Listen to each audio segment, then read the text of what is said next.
नमस्कार, मैं हूं आपके साथ सपना दानू। स्वागत है आपका हमारी चैनल एनएमएफ न्यूज पर। इस वक्त हम लोग मौजूद हैं केदारनाथ विधानसभा। जी हां, ये वही केदारनाथ विधानसभा है जो इस वक्त काफी सुर्खियों में है।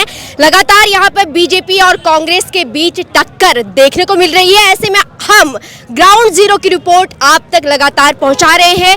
इस वक्त मेरे साथ मौजूद है रुद्रप्रयाग विधानसभा के विधायक भरत सिंह चौधरी। बहुत बहुत स्वागत है सर आपका हमारे चैनल पे।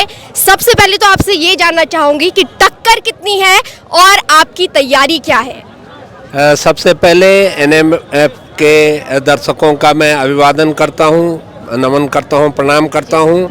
और जहाँ तक टक्कर का सवाल है, आप देख रही हैं कि अब महज औपचारिकताएं बाकी हैं। लगभग एक तरफा चुनाव ये होने वाला है और अपने 40 साल के राजनीतिक अनुभव के आधार पे मैं कह सकता हूं कि अभी तक केदारनाथ विधानसभा क्षेत्र में जितने भी चुनाव हुए हैं उनमें सर्वाधिक मतों से भारतीय जनता पार्टी इस चुनाव को जीतने जा रही है। युवाओं का, बुजुर्गों का और ख़ास तौर पे महिलाओं का व्यापक जन समर्थन जो है भाजपा प्रत्याशी को हासिल हो रहा है। तो हम इस चुनाव को बहुत अच्छी तरह जीतने वाले हैं। अच्छा, इस बीच एक सवाल ये भी उठ रहा है कि बीजेपी को जो है अयोध्या में हार मिली, उसके बाद बद्रीनाथ में हार मिली, क्या केदारनाथ भी हार जाएगी बीजेपी? आपको क्या लगता है? कतई नहीं, कतई नहीं, कतई नहीं। बल्कि हम ये कहना चाहेंगे कि इन सब का बदला हम ब्याज सूद सहित इस केदारनाथ विधानसभा में चुकाएंगे और एक नई परिपाटी जो है केदारनाथ विधानसभा से शुरू होगी। और अब आप देखेंगे कि आने वाले समय में जो केदारनाथ विधानसभा में होगा वही पूरे देश में होगा। अच्छा, यहाँ पर आशा नौटियाल जो अभी बीजेपी की प्रत्याशी है, 2 बार विधायक रह चुकी हैं और अब उनसे जनता क्या उम्मीदें कर रही है? आप लोग जाते हैं ग्राउंड पर, लोगों से मिलते हैं, लोगों की क्या मांग है इस वक्त? देखिए, आशा नौटियाल जी बहुत ही लोकप्रिय विधायक रही हैं। महिलाओं में खास तौर पे उनका ज़बरदस्त क्रेज रहा है और पिछले 3-4 महीनों के अंदर माननीय पुष्कर सिंह धामी जी ने उन्होंने वायदा किया था कि जब तक यहाँ पर विधायक नहीं बन जाता है तब तक वो केदारनाथ के विधायक की हैसियत से भी काम करेंगे।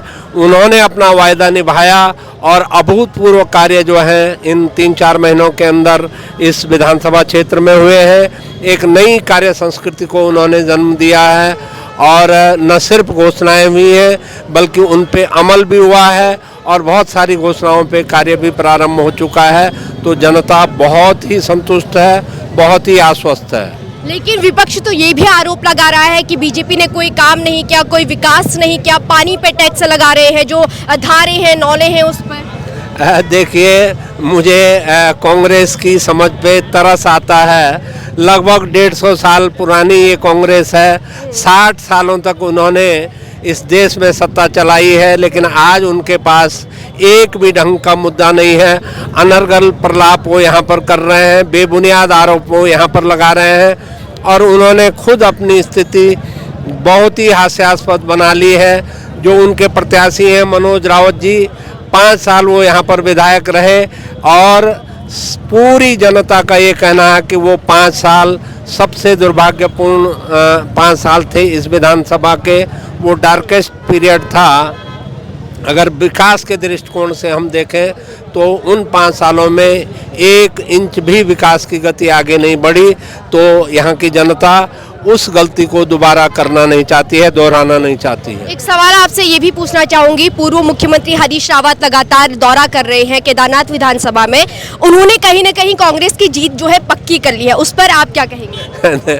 देखिए, जो व्यक्ति अपनी जीत पक्की नहीं कर पाया हो, मुख्यमंत्री रहते हुए लगातार 3 बार विधानसभा चुनाव हार चुका हो, लोकसभा चुनाव में अपने बेटे को हरवा चुका हो, इस लोकसभा में जिसके अंतर्गत ये विधानसभा है, लगातार 3 बार जो है भारतीय जनता पार्टी अपना परचम लहरा रही है, तो ये उनकी खाम ख्याली है, मुंगेरी लाल के हसीन सपने हैं। आने वाले 15-20 सालों तक उनको कहीं कोई जीत नसीब होने वाली नहीं है। एक आखिरी सवाल आपसे करना चाहूंगी, पहाड़ में रोजगार और पलायन को लेके जो है लगातार बातें की जाती है, चर्चा की जाती है, लेकिन इस वक्त आपकी सरकार के पास क्या समाधान है, क्या तैयारियां हैं, क्या रणनीतियां हैं आपकी?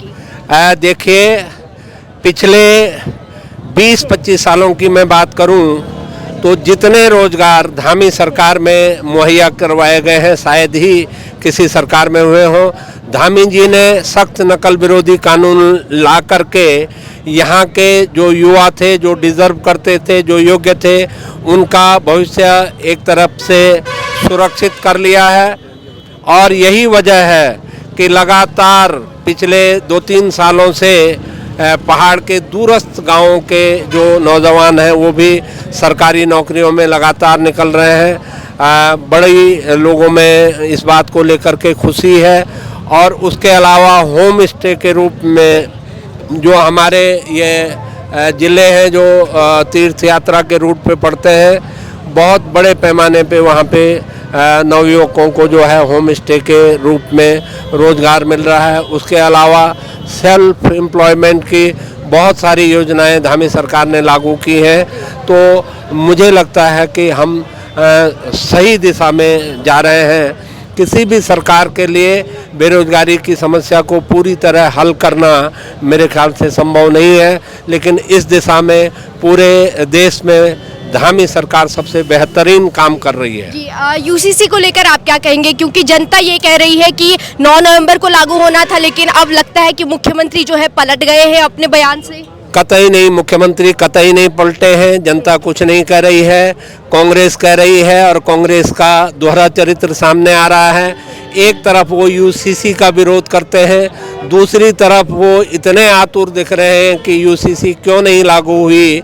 तो मैंने तो उनसे पूछा है कि वो एक बार अपनी मंशा स्पष्ट कर दें कि क्या वो यूसीसी के पक्षधर हैं, और अगर वो यूसीसी के पक्षधर हैं तो मैं उनको आश्वस्त करना चाहता हूं कि धामी सरकार बहुत जल्दी उसको लागू करेगी। अच्छा, भू कानून को लेके जो है क्या लोगों में अभी भी जागरूकता है, या फिर पहले की तरह सवाल उठाए जा रहे हैं? क्या कुछ तैयारी कर रही है सरकार?